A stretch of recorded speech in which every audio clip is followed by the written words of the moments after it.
Waouh! Waouh! Waouh! Waouh!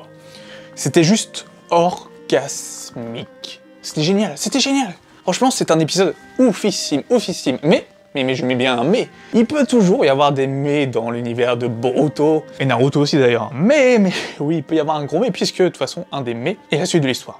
Tout simplement la suite de l'histoire, ça va dépendre, ça dépend. En tout cas, cet épisode-là était oufissime, il était génial. Ça va rester sûrement un épisode d'anthologie, un épisode de combat epicness, avec un Rasengan des familles père-fils, comme un Kamehameha de Gohan de Goku, là on a une Naruto, Boruto, Rasengan, carrément. Comme Momoshiki, il y a un gros parallèle avec Momoshiki à faire, il était évident le parallèle Momoshiki-Urashiki. Et ce combat décisif final était beau, c'était beau, il y avait tout. Il y avait tout ce que je voulais voir, il y avait du Sasuke, il y avait du Jiraiya, il y avait du Naruto, du Boruto, il y avait du Naruto mode Kyuubi qui commençait à se déchaîner, il y avait plein de choses. Et on va y revenir. On va y revenir sur cette review-là. On va commencer déjà par le début, par ce qui était un peu le truc un peu chiant, on va dire, de l'épisode, c'est du coup Sakura qui soigne Sasuke. Sakura, elle soigne Sasuke, elle sent pas bien, du coup Sasuke lui dit « Non, c'est bon, je me sens un peu mieux ». Donc il est pas à pleine puissance, hein, mais bon, comme d'habitude. Hein. On commence à s'y habituer dans Boruto, mais il se sent mieux, donc il disait « Ouais, voilà, je me sens mieux », etc. Donc Sakura, elle a du mal, elle veut lui poser des questions, elle veut savoir qui il est vraiment, mais elle s'évanouit et Sasuke part, du coup, au combat. Et ce combat était sale. Il était sale parce que dès le début de l'épisode, on sait que ça rigole pas. Déjà, l'animation était superbe. Du début jusqu'à la fin, j'ai kiffé. Mais on savait qu'on allait rentrer dans du sale. Parce que dès les premières secondes, on a vu Urashiki s'arracher complètement un œil comme ça. Et se le bouffer. Il s'arrachait le second œil et il se l'est bouffé aussi. Il a bouffé tout le chakra qu'il avait dans son sorte de peau. Tu fais, putain, mais waouh! Ah ouais, quand ils avaient dit que Boruto allait devenir plus sombre, là, ok. Et là, je fais, ouais, je suis d'accord. Là, j'ai kiffé. J'ai kiffé, il s'est bouffé ses yeux. Le mec, il a bouffé ses yeux, mais j'ai trouvé, genre, je fais, putain, c'est sale. Mais c'était génial, en même temps, l'idée était géniale. Et du coup, il a pris, une nouvelle apparence, une nouvelle forme. Il est devenu beaucoup plus puissant, beaucoup plus cheaté. Là, je me suis dit, comment ils vont faire pour le battre? Alors, déjà qu'ils n'arrivaient pas à le battre en mode normal, comment ils vont faire? Enfin, s'ils n'arrivent pas à le battre, ça va lui foutre une mandale. Mais voilà, Urashiki, il est pas ouf non plus. Et c'est là que du coup, le combat a commencé et qu'on a vu un Jiraiya utiliser plusieurs techniques, des katones, etc. Et aussi un Sasuke arriver en tant que sauveur. Il a sauvé du coup Boruto avec sa lame, il a utilisé Amaterasu. Ça fait plaisir de revoir Amaterasu, de revoir Kirin. Il a utilisé Kirin qu'il avait utilisé contre Itachi. Quand Itachi est mort, dans le combat Sasuke-Itachi, dans Naruto Shippuden, c'était énorme de revoir un Sasuke pas au sommet de sa forme, il a pas utilisé Susanoo, etc., mais il a utilisé au moins des choses que Jiraiya connaît aussi. Parce que l'Amaterasu, Jiraiya, il connaît, il l'a vu. Il avait vu Itachi s'en servir un peu plus tôt dans la timeline où on est, dans la timeline Naruto. Il l'avait utilisé bien plus tôt. C'était Itachi quand il était dans le ventre du crapaud. Itachi, il avait utilisé Amaterasu pour sortir du bit du crapaud. Voilà, que Urashiki ne pouvait pas faire. Donc c'est là que tu dis qu'Itachi était plus puissant déjà qu'Urashiki, enfin en termes peut-être de puissance, même peut-être en termes de stratégie aussi. Et du coup de voir un Sasuke pareil, c'était vraiment ouf, et en même temps aussi de voir un Jiraiya aussi utiliser pas mal de techniques de Bactracien, et enfin de voir que c'est un des 3 ninjas légendaires, et il le dit lui-même, il a fait sa pose, il a fait aussi sa prose, et Sasuke a juste dit, mais c'est la phrase la plus épique, peut-être de cet épisode, la phrase la plus épique, c'était « Le maître d'un taré est forcément un taré ». C'était épique parce que c'est vrai que Jiraiya est totalement taré, aussi teubé entre guillemets, hein, que Naruto, et c'était épique, Et puis en plus de tout ça, en plus de ce combat qui était vachement bien fait, de ce design d'Urashiki qui était j'ai adoré le design d'Urashiki, ses techniques, et du coup aussi forcément de revoir Jiraiya en pleine action, de voir Boruto qui forcément Naruto qui ne pouvait finalement pas faire grand chose, et de voir un Sasuke qui pouvait utiliser des anciennes techniques qu'il utilisait, et ça c'était vraiment d'enfer. Et du coup forcément à un moment donné Urashiki utilise une technique et Jiraiya se met en avant, il se prend le coup de plein fouet. Et au début, j'ai cru qu'il était mort. J'ai fait, oh putain, ils ont osé. Ils ont osé tuer Jiraiya et niquer toute la timeline, c'est génial. Franchement, ça aurait été génial qu'il le tue comme ça. Mais voilà. Bref, Jiraiya se sacrifie, entre guillemets. Il lui fait une piccolo. Et du coup, j'ai trouvé ça énorme. Parce que du coup, j'ai eu des frissons, j'ai les poils, j'ai fait, oh non, mon dieu, putain, ils ont osé tuer Jiraiya. Je fais, non, pas quand même. Et en fait, non, forcément que non. Mais du coup, Naruto a pété un câble. Il l'a laissé s'envahir par le chakra de Kyuubi qui commençait à l'envelopper et a perdu totalement contrôle. Tellement contrôle qu'en fait, on voyait le Makabe de Jiraiya, enfin le Makabe, le corps de Jiraiya par terre qui s'est mis à s'envoler. Voilà.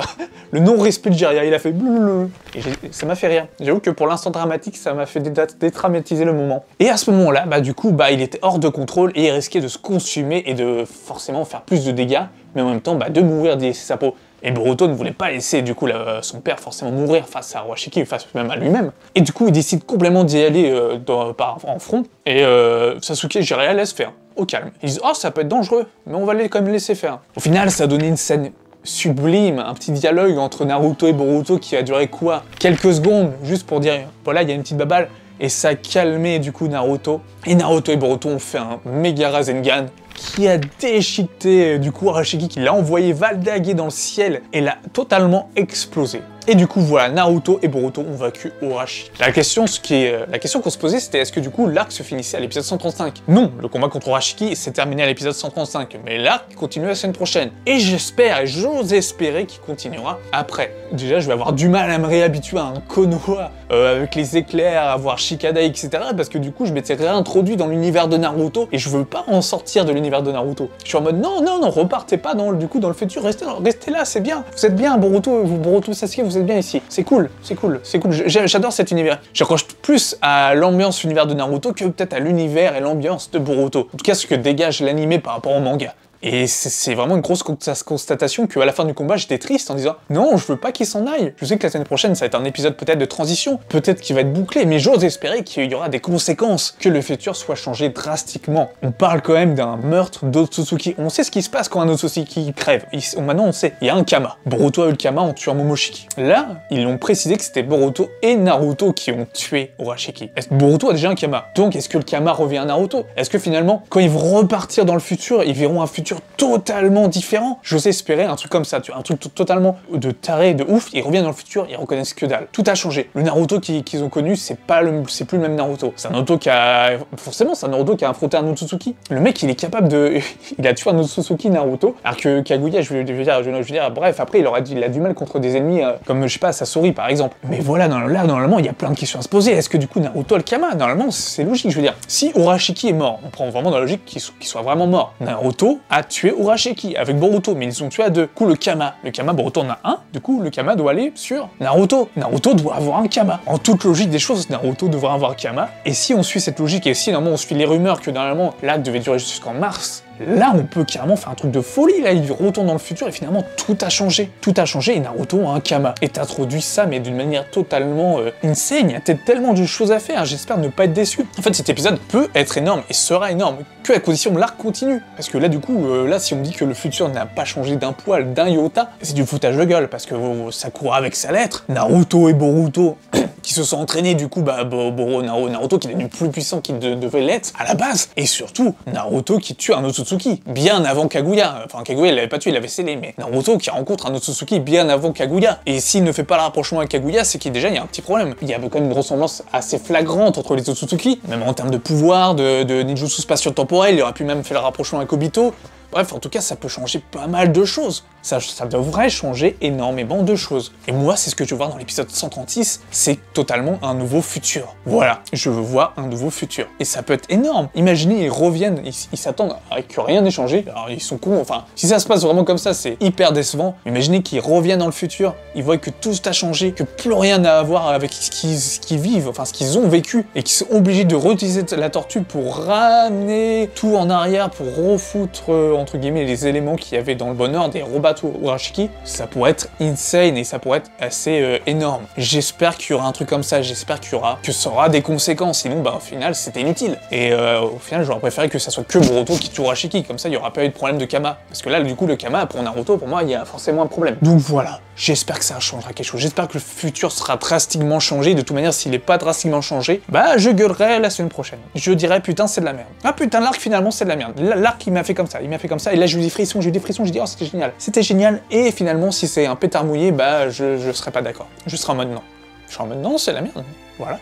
N'hésitez pas à me dire ce que vous avez pensé du coup en commentaire, si vous avez aimé, qu'est-ce que vous pensez de ce qui va se passer à l'épisode 136. Est-ce que du coup il aura des conséquences, ou est-ce qu'ils vont s'en foutre? On a l'habitude que les studios Pierrot bâclent les fins, et j'ai peur qu'il n'y ait aucune conséquence. J'espère que ce n'est pas la fin de l'arc, j'espère qu'il y aura une continuité, que le futur sera changé de manière drastique, voilà. Alors n'hésitez pas à commenter, à liker, à dire ce que vous en avez pensé, et sur ce je vous dis à la semaine prochaine pour l'épisode 136 de Boruto. Ciao.